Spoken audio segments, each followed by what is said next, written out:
Hello दोस्तों, नमस्कार। जामराज channel में आप लोगों का स्वागत है। मैं आज आप लोग को बताने वाला हूं railway ECR double RC Patna various post trade apprentice 2023 online apply 1851 post के लिए ऑनलाइन किस तरीके से कंप्लीट की जाएगी। ये जो पोस्ट अपडेट हुई है दोस्तों 13 नवंबर को 2023 को अपडेट की गई है सरकारी नौकरी रिजल्ट पर, लेकिन इसकी एप्लीकेशन बिगिनिंग हो चुकी थी 10/11/2023 को। तो हम बता दें कि आपको इसका फॉर्म किस तरीके से कंप्लीट फिल करना है। यहाँ पे आप देखना चाहते हैं वेरियस पोस्ट कौन से हैं, आपको यहाँ पे दिया गया है। यहाँ देखना चाहते हैं देख सकते हैं, मैं लेकिन आपको फॉर्म को फिल कंप्लीट करके बताऊंगा। तो यहाँ पे ऑनलाइन अप्लाई के लिंक पे क्लिक करना है। जैसे ही इस लिंक पे आप ओपन करते हो उसके बाद यहाँ इस तरीके का डैशबोर्ड ओपन हो जाएगा। यहाँ पर आपको रजिस्ट्रेशन पहले कर लेना है। यहाँ पे रजिस्ट्रेशन करने के लिए न्यू रजिस्ट्रेशन पे आपको क्लिक करना है। अगर रजिस्ट्रेशन आपने कंप्लीट कर लिया है तो यहाँ पे आपको यूजर आईडी और यहाँ पर पासवर्ड और यहाँ जो भी कैप्चर शो हो रहा है इक्वेशन का वो सॉल्व करके लॉगिन पे क्लिक कर देना है। तो चलिए हम यहाँ पे न्यू रजिस्ट्रेशन पे पहले क्लिक करते हैं। जैसे ही न्यू रजिस्ट्रेशन पे क्लिक करते हैं फिर उसके बाद यहाँ पर आपको अपने अकॉर्डिंग जो भी आपका स्टेट से भी बिलोंग करते हैं वो स्टेट चूज करेंगे। फिर आप यहाँ पे अपना नाम लिखेंगे। नाम के बाद दोस्तों यहाँ पे आपको अपन डिवीजन चूज कर लेना है। डिवीजन चूज कर लेना है। डिवीजन का मतलब जहाँ पर आप जो है पोस्टिंग चाहते हैं आप अप्रेंटिस के लिए, तो यहाँ पर अपने अकॉर्डिंग आप चूज कर लेंगे। चूज करने के बाद यहाँ पे अपने अकॉर्डिंग जिस भी आप कैटेगरी के अकॉर्डिंग आते हैं आप कैटेगरी चूज कर लीजिएगा। फिर उसके बाद यहाँ पे अपना अकॉर्डिंग धर्म चूज करेंगे, रिलीजन चूज कर लेंगे। फिर उसके बाद यहाँ पर अगेन आपको PWD BD मांगा गया है तो यहाँ पर आप नो चूज कर लीजिएगा। फिर उस एक्स सर्विसमैन है तो यस करिएगा, नहीं तो नो पे क्लिक करेंगे। फिर उसके बाद जो भी आपका डेट ऑफ बर्थ है वो डेट ऑफ बर्थ चूज कर लेंगे। चलिए हम अपना डेट ऑफ बर्थ चूज कर लेते हैं 1/1।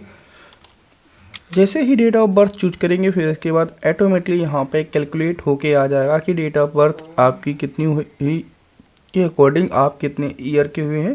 फिर उसके बाद यहाँ पे आपको मोबाइल नंबर लिखना है। अगेन आप ईमेल आईडी फिल करेंगे, रजिस्टर्ड नाउ पे क्लिक कर देंगे। जैसे ही रजिस्ट्रेशन आपका कंप्लीट होगा यहाँ पे आपको रजिस्ट्रेशन नंबर शो होगा और आपको पासवर्ड शो होगा।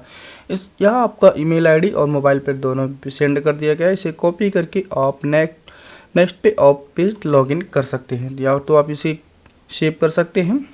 रजिस्ट्रेशन पेज इस पे लॉगिन करेंगे। फिर उसके बाद आपको यहाँ पे रजिस्ट्रेशन पिन नंबर डालना है और जो भी आपका कैप्चर शो हो रहा है पासवर्ड शो हो रहा है पासवर्ड आप डालेंगे। फिर इक्वेशन आपका जो शो हो रहा है वो आप इक्वेशन को सॉल्व करके यहाँ पे लॉगिन पे क्लिक करेंगे। जैसे ही लॉगिन पे आप क्लिक करते हैं उसके बाद आपका यहाँ लॉगिन पेज ओपन हो जाएगा और आपको यहाँ पे स्क्रॉल डाउन करना है। यहाँ पे बताया गया है पहले आप पर्सनल इन्फॉर्मेशन फिल करेंगे, फिल दी एड्रेस डिटेल आपको फिल करना है। चलिए हम पर्सनल डिटेल अपने अकॉर्डिंग फिल कर लेते हैं। जो भी आपका जेंडर चूज करेंगे, जो भी फादर का नाम आपका है यहाँ पे फिल कर लेंगे।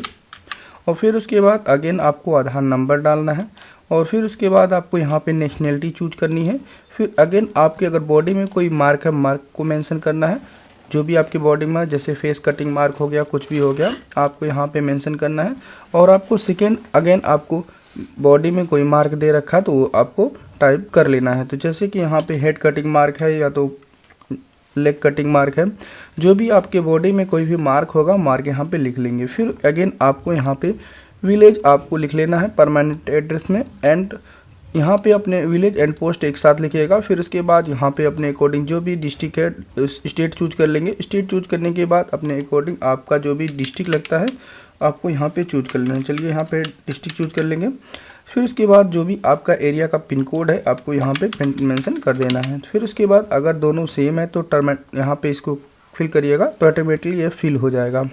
जैसे ही फिल करेंगे उसके बाद आपको मैट्रिकुलस 10th का यहाँ पे क्वालिफिकेशन मांगा जाएगा। आपने 10th कब कंप्लीट किया है आपको उसका विवरण देना है।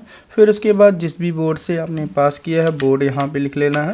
चलिए मैं बोर्ड यहाँ पे मेंशन कर देता हूँ। फिर उसके बाद यहाँ पे मार्क आप कैप्चर आप मार्क पाए थे CGP SGP जो भी आपका है अपने अकॉर्डिंग यहाँ पे मार्क अगर मार्क से आप पास हो तो मार्क लिखेंगे। फिर उसके बाद टोटल मार्क कितना था आपने कितना मार्क प्राप्त किया है वो फिल करना है। जैसे ही फिल करेंगे उसके बाद ऑटोमेटिकली परसेंटेज आपका आ जाएगा। यहाँ पे आपको सीरियल नंबर मेंशन करना है। फिर उसके बाद आपको यहाँ पे फोटो PDF फॉर्मेट में अपलोड करना है। यहाँ बताया गया 50 से 100 KB के बीच में आपका जो है डॉक्यूमेंट होना चाहिए, वो भी PDF फॉर्मेट में। चलिए मैं PDF फॉर्मेट में अपलोड कर लूँगा। अगेन आपको यहाँ पे टेक्निकल एक क्वालिफिकेशन डिटेल मांगी जाएगी, जैसे कि ITI का। यहाँ पर आपको अपने अकॉर्डिंग जिस भी ट्रेड से आपने पास किया है ITI, वो आपको फिल कर लेना है। फिर उसके बाद पासिंग ईयर लिखना है जब आपने पास किया है। चलिए मैं यहाँ पे 2019 में पास हुआ, 2019 चूज करूँगा। फिर उसके बाद यहाँ पे टोटल मार्क कितने का था वो फिल करेंगे। फिर उसके बाद मार्क ऑब्टेन आपको यहाँ पे मेंशन कर देना है। मार्क ऑब्टेन जैसे ही लिखेंगे उसके बाद ऑटोमेटिकली परसेंटेज आ जाएगा। फिर उसके बाद यहाँ पे आपको नेम ऑफ इंस्टीट्यूट लिखना है जहाँ पर आपके स्कूल कॉलेज का नाम है। फिर उसके बाद name of national trade certificate, जो भी आपका सर्टिफिकेट नंबर फिल लिखेंगे। फिर उसके बाद आपको NCVT से आपने पास किया है, SCVT से अपने अकॉर्डिंग यहाँ पे चूज कर लेंगे। फिर उसके बाद यहाँ पर बताया गया है 50 से 100 KB के बीच में PDF फॉर्मेट में इसको अपलोड कर लेना है। यहाँ एक चीज़ और बता दें दोस्तों, बहुत सारे कैंडिडेट ऐसे हैं पूछ रहे हैं कि मार्कशीट अपलोड करें या सर्टिफिकेट। तो आप यहाँ पे बताया गया है या तो मार्कशीट या तो सर्टिफिकेट, दोनों में से एक डॉक्यूमेंट यहाँ पर अपलोड कर सकते हैं। चलिए फिर उसके बाद अगेन आप नीचे आएंगे। फिर उसके बाद यहाँ पे आपको OBC सर्टिफिकेट अपलोड कर लेना है 50 से 100 KB के बीच आपको PDF फॉर्मेट में। अगेन आपको आ जाना है, यहाँ पर आपको अपना फ़ोटो अपलोड कर लेना है। अब बताया गया है 20 से 70 KB के बीच में आपका JPG फॉर्मेट में आपका होना चाहिए, फ़ोटो अपलोड कर लेंगे। फिर अगेन आपको यहाँ पे 10 से 30 KB के बीच में JPG फॉर्मेट में आपका सिग्नेचर होना चाहिए, ये अपलोड कर लेंगे। फिर उसके बाद बताया गया है कि लेफ्ट हैंड आपका थंब इम्प्रेशन, आपका साइज आपके बिटवीन 10 से 30 KB के बीच में आपको लेफ्ट हैंड थंब अपलोड करना है। और उसके बाद डिक्लेरेशन पे क्लिक करना है, अपडेट नाउ पे क्लिक कर देना है। जैसे ही आप सबमिट पे क्लिक करेंगे उसके बाद आपको यहाँ पे ईमेल ID शो होगी और जो भी आपका मोबाइल नंबर है यहाँ पे शो होगा। अब यहाँ पे पेमेंट नाउ पे क्लिक कर देंगे, अपना पेमेंट आपको कटा लेना है। जैसे ही पेमेंट आपका कंप्लीट होगा उसके बाद आप अपना फॉर्म को सेव करके आप यूज कर सकते हैं। जब इसका यहाँ पे रिजल्ट आएगा फिर उसके बाद अपने अकॉर्डिंग यहाँ पे जहाँ पे दोस्तों अपने अकॉर्डिंग आपको जिस भी मेथड से आप पेमेंट करना चाहते हैं आपको पेमेंट चूज करना है। अगर QR कोड से सेंड करना चाहते हैं तो भारत QR कोड पे क्लिक करेंगे। फिर उसके बाद यहाँ पे एरो का मार्क दे रखा है, एरो पे क्लिक करेंगे। फिर उसके बाद ऑटोमेटिकली आपका यहाँ पे QR कोड शो हो जाता है। चलिए हम यहाँ पे QR कोड के अकॉर्डिंग अपना पेमेंट कटा लेते हैं। जैसे ही आपका पेमेंट कटाएंगे आपका सक्सेसफुली सेव हो जाएगा। यहाँ पे देखिए टाइमिंग चलती है और आपको 3 मिनट के अंदर अंदर अपना पेमेंट कर लेना है। और एक चीज़ और बता दें, यहाँ पर पेमेंट जो है आपको 104 रुपये के लगभग आपके कटेंगे।